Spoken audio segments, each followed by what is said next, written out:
Hello everyone, welcome back to my channel Shiksha Competition. और ये आज जो इन्फॉर्मेशन मैं लेकर के आई हूँ ये उन बच्चों के लिए है जिनका बीएड कंप्लीट हो चुका है और जो तैयारी करना चाहते हैं या सीटेट की।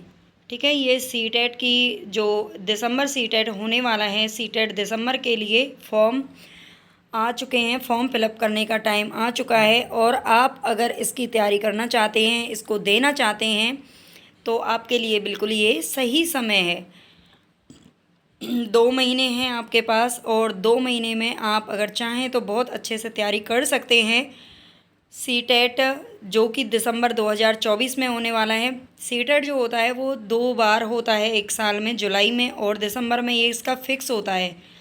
तो इसीलिए अगर आप इसको मतलब तैयारी करना चाहते हैं, आप आगे अच्छे से टीचर बनना चाहते हैं, अगर आपने बीएड किया है तो आप इसको फॉर्म फिल कर सकते हैं। और फॉर्म फिल करने की जो भी प्रोसेसिंग है उसको यहाँ पर थोड़ा सा हम देख लेते हैं।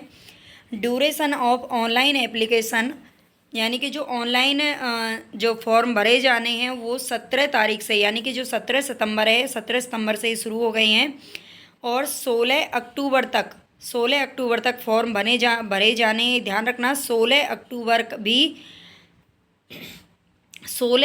को केवल आप 12 बजे से पहले, यानी कि इसमें बिल्कुल फिक्स टाइम दिया हुआ है 11:59। ठीक है, 11:59, यानी कि 12 भी पूरे नहीं बजने चाहिए, उससे पहले आपकी फ़ीस वगैरह सब कुछ कंप्लीट हो जाना चाहिए। ठीक है, यानी कि आप 16 तारीख तक फॉर्म डाल सकते हैं। आप ये सोचिए कि 15 तारीख तक आपको फॉर्म डालना है। और डेट ऑफ एग्ज़ामिनेशन की हम बात करें तो डेट कब है इसका, 1 दिसंबर को पेपर होना है। ठीक है, जो 2024 दिसंबर में पेपर होना है वो 1 दिसंबर का होगा। और ये conducted by central board of secondary education Delhi, ये सीबीएसई के द्वारा इसको कंडक्ट किया जाता है। सीटेट की अगर फुल फॉर्म की बात करें तो ये सेंट्रल टीचर एलिजिबिलिटी टेस्ट होता है। सेंट्रल टीचर एलिजिबिलिटी टेस्ट यानी कि सीटेट क्वालिफाई करने के बाद में आप जहाँ पर चाहें पूरे ऑल ओवर इंडिया में आप मतलब टीचर बन सकते हैं, उसके लिए ये होता है। ठीक है, तो सेंट्रल टीचर एलिजिबिलिटी जो टेस्ट है उसकी आप ये देख ही चुके हैं। 16 तारीख से पहले पहले आपको फॉर्म फिल करना होगा। 1 दिसंबर को इसका एग्ज़ाम होना है, वो भी 2 शिफ्ट में होगा। एक पेपर जो सेकंड है, पेपर सेकंड इसका मॉर्निंग शिफ्ट में होना है, वो भी 9:30 से 12 बजे तक। ठीक है, दोपहर के 12 बजे तक, 9:30 से 12 बजे तक का होगा। इसकी फर्स्ट शिफ्ट है और फर्स्ट शिफ्ट में पेपर सेकंड होना है। और पेपर फर्स्ट की अगर बात करें तो पेपर फर्स्ट इवनिंग शिफ्ट में होना है, जो कि 2:30 से 5 बजे तक चलेगा। मैं आपको बता देती हूँ, अगर आप जानते हैं तो अच्छी बात है, नहीं भी जानते हैं, पेपर सेकंड का मतलब होता है, यहाँ पर देखो, जो पेपर फर्स्ट है वो फर्स्ट से लेकर 5th क्लास तक का होता है, यानी कि ये प्राइमरी लेवल का होता है। ठीक है, प्राइमरी लेवल का है। और पेपर सेकंड की अगर हम बात करें तो ये 6 to 8 होता है। जो 6 to 8 क्लास होती है उसके लिए फॉर्म पेपर सेकंड दिया जाता है, जिसमें एक पेपर अगर आप मैथ साइंस के स्टूडेंट हैं तो मैथ साइंस उसमें आएगा 60 नंबर का। और उसके अलावा उसमें 30 नंबर का सीडीपी या 30 नंबर की हिंदी और 30 नंबर का इंग्लिश आता है। ठीक है, 90 नंबर के ऑल सब्जेक्ट आते हैं और 60 नंबर का हमारा मैथ साइंस आएगा। और अगर आप आर्ट के स्टूडेंट हैं तो आर्ट स्टूडेंट के लिए इसमें एसएसटी पूछा जाता है 60 नंबर का। ठीक है, 60 नंबर का एसएसटी पूछा जाता है। इसके अलावा 30 नंबर की सीडीपी होती है, 30 नंबर की हिंदी होती है और 30 नंबर का इंग्लिश आपको करना पड़ेगा। ठीक है, तो हिंदी इंग्लिश और जो सीडीपी होता है उसका कॉमन होता है।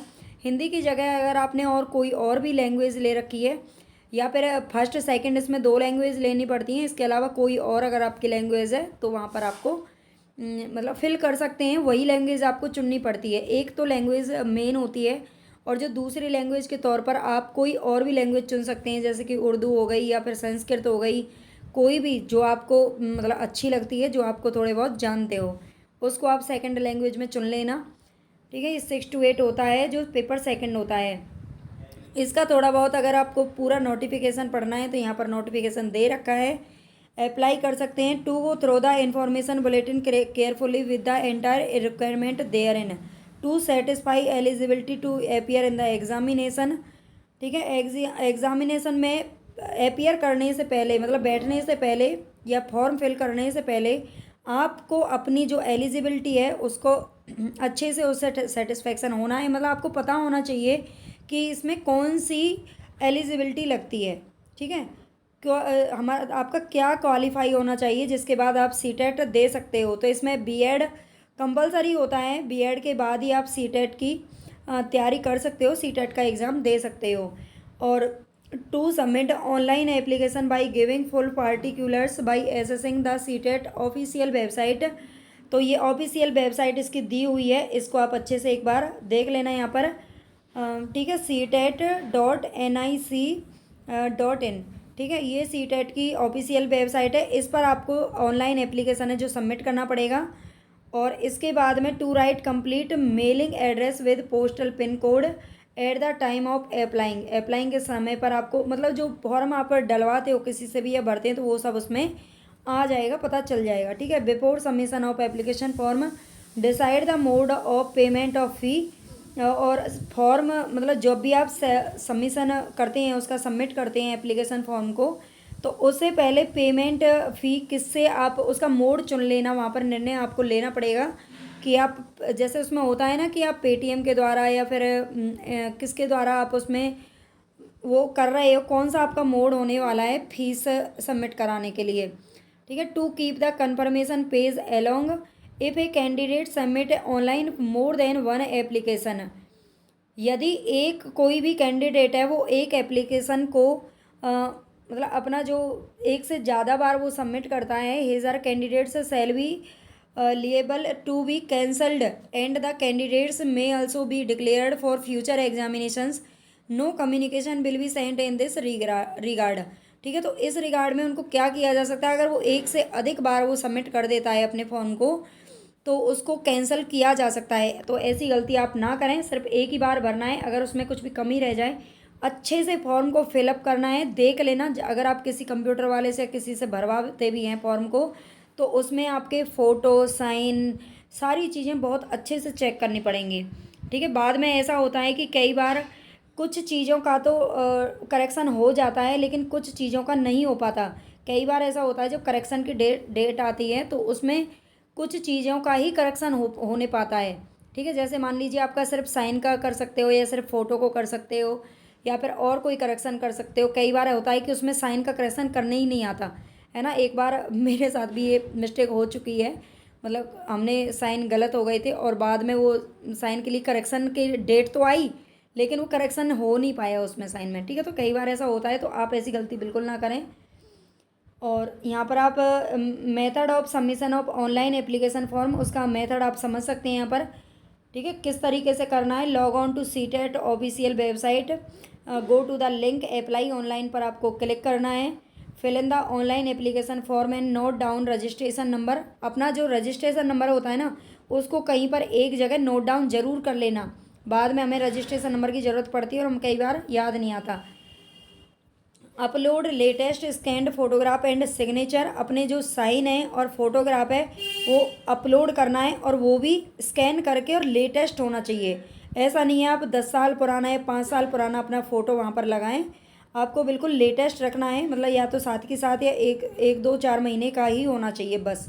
और साइन आपको तुरंत की तुरंत कर देने। कई बार ऐसा होता है हमारे साइन में थोड़ा बहुत डिफरेंस आ जाता है 2 4 6 महीने बाद।